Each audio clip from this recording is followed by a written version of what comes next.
Hello and welcome to AYOM Miracles. We are on lesson 244, which says, I am in danger nowhere in the world.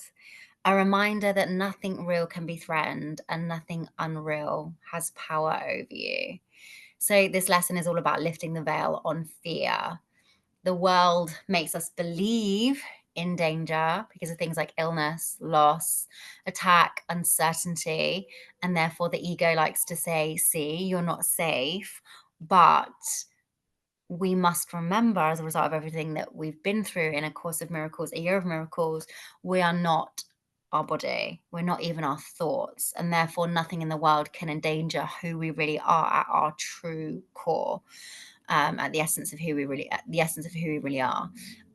really funny actually. This one just came up because I was saying to Karina before we came on, I have a tendency to, like, when I'm walking down the street, to like have my music on, have a little bit of a dance, and I do it quite mildly.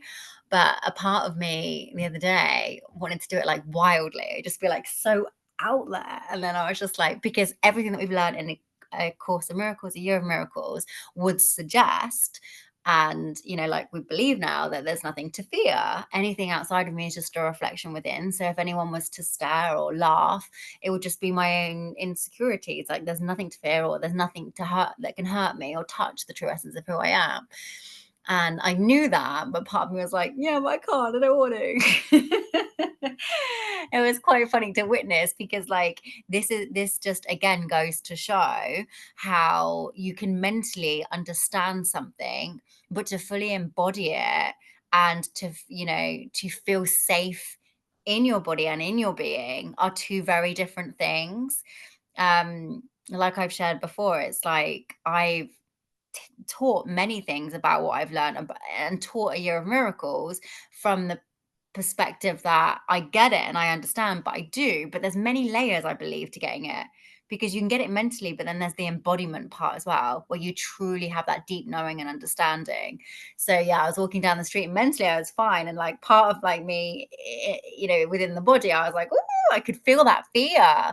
So then I knew that actually that was an invitation to feel the fear that I felt in my body, to be able to release it. Because remember, I'm not my fear, but the awareness of the feeling of fear allowed me to process it, so that I then didn't need to feel that, or even worry if I was ever in a circumstance where I felt people were judging me or whatever, then that fear wouldn't be there. And actually, that's something that's really come up a lot in the last like week or so. I would say childhood inner, like patterns or memories from, I think we've all been there when we're at school, and like the cool kids like laughing at you and picking on you, and then you think there's something wrong with you. I've really noticed that come up in my reality. And again, because I know that there's nothing mentally to fear, because of A Course in Miracles. And remember, A Course in Miracles is a mental course, pretty much, isn't it? I do believe there is another layer to this. There is um the embodiment element, which I don't think, personally, I don't think it does that much, does it?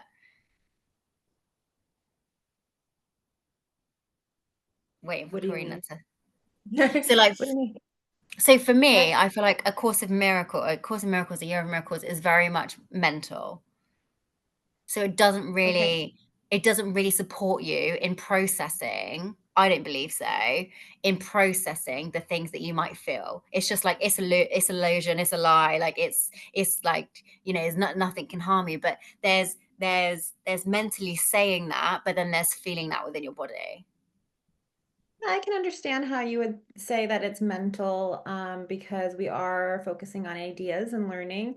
However, I would say it's neither about the mind nor about processing nor about embodying. It's about again going back to realizing that we are source and the observer, which are one and the same, right? So it emphasizes that what's arising in the body is not us. What's arising in the emotions are not us. What's arising in the mind is not us.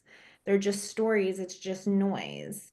And it's just invitation after invitation to come back home to the truth, to come back home to that inner light, to come back home. And it's using these, so it is mental in the sense it's using all these ideas and analogies and symbolism of, Christ and light and um the savior, etc. But it's not really about embodying anything. It's not really about learning to feel the feelings, but it's also because it's teaching us that all of it is just waves on the ocean. It's just a it's just a I'm going back to the screen analogy. It's just light images on a screen. It's not real. Mm. Yeah, I think I was more saying, when you think of like the tools that we've got inside it in a bloom or whatever, all the tools that you teach, EFT and things like that to help you regulate your nervous system. And I know that's a story, but remember, like these stories help us with eventually getting and understanding the real essence and our true nature, etc. But for me, I feel like this is A Course in Miracles is very much just like just observe your fear, right? Whereas like that's not possible for everybody. Like it's just which I or like it it takes it does I don't want to say it takes time, but it's it's not as simple as it is that for everyone. Well, that's why there's so many practices and lessons, right? So Mm. if you're actually doing the practice periods, the suggested practice periods, it becomes easier and easier. So no, it's not easy for everyone to just Yeah. jump into that and go, oh, just observe your fear. There's no dangers in the world. It's going to feel impossible for some people. But if you're applying the actual practices, the thing about the workbook is that the practice periods are just as much, if maybe not more than the lesson itself, because words are just words. It's actually in implementing it that that you can use the word embodiment, that we embody the work.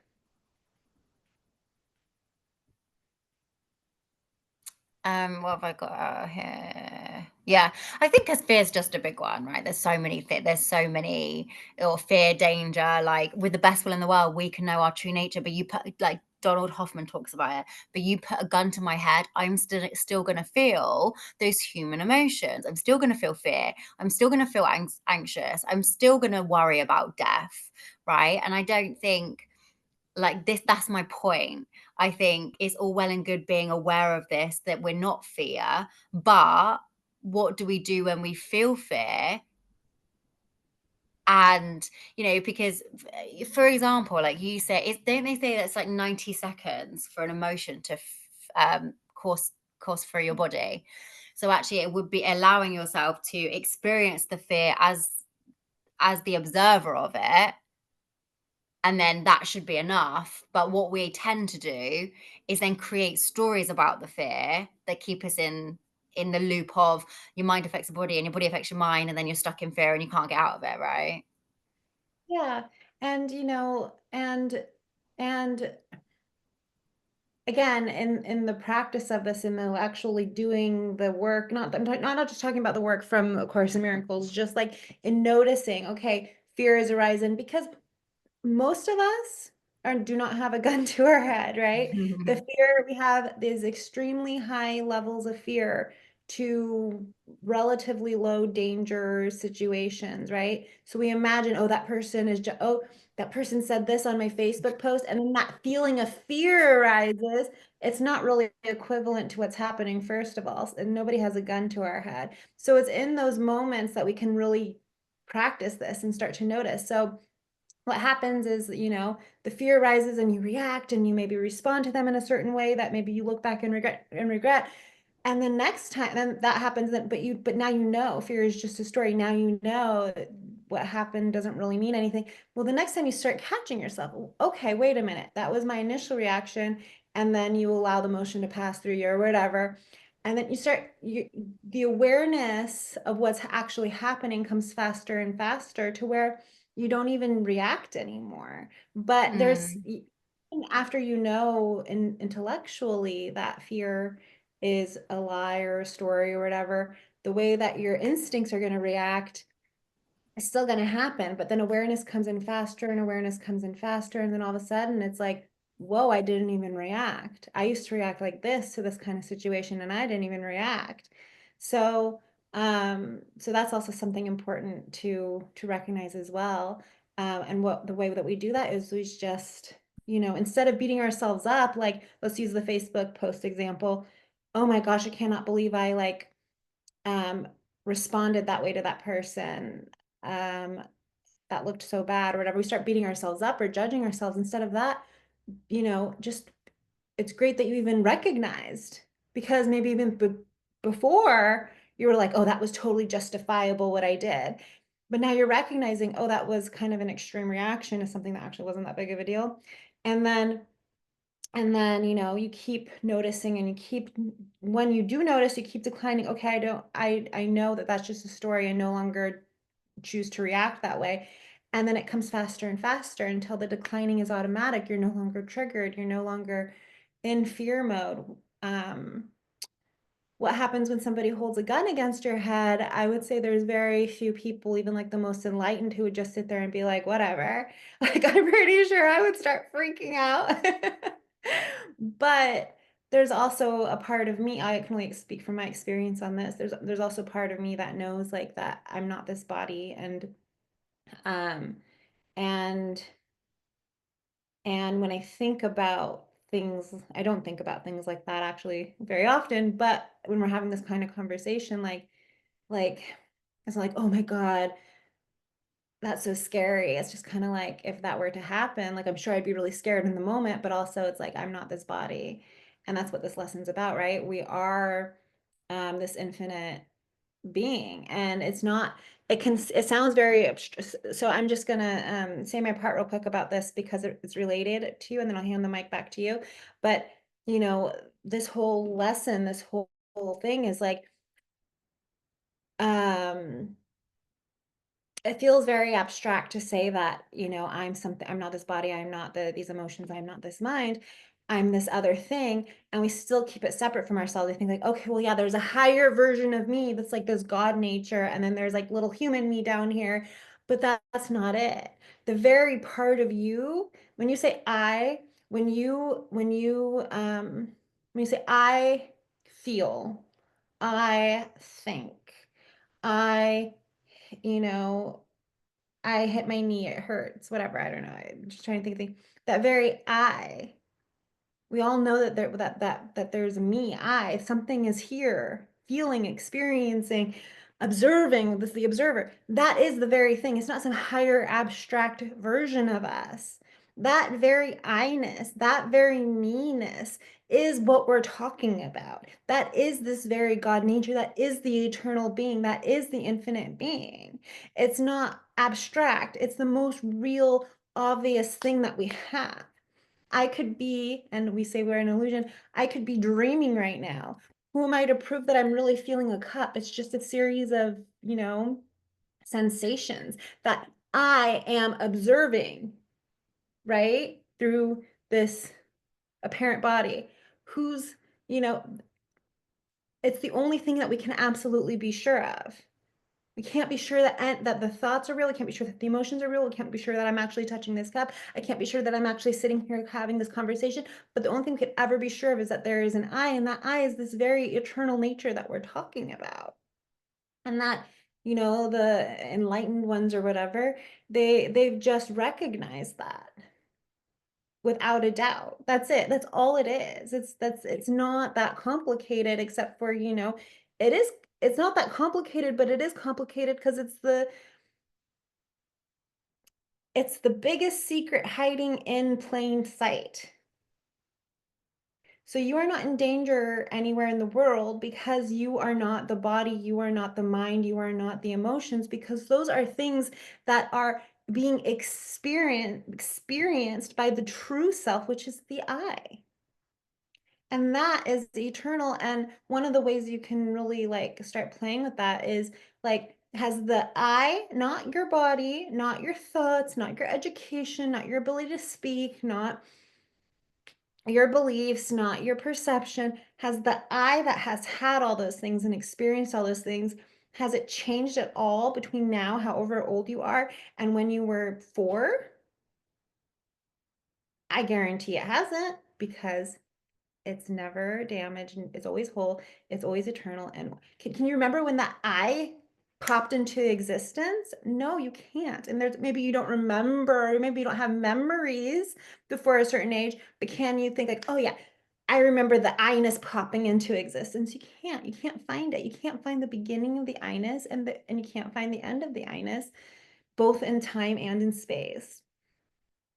And that is the part of you that is never in danger, that can never be harmed, that can never die. And that is what we're talking about here.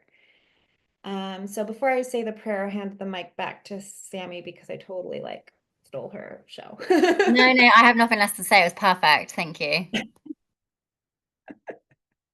Okay, so for the prayer, you can use the one from the book as always, or of course the slightly edited one here.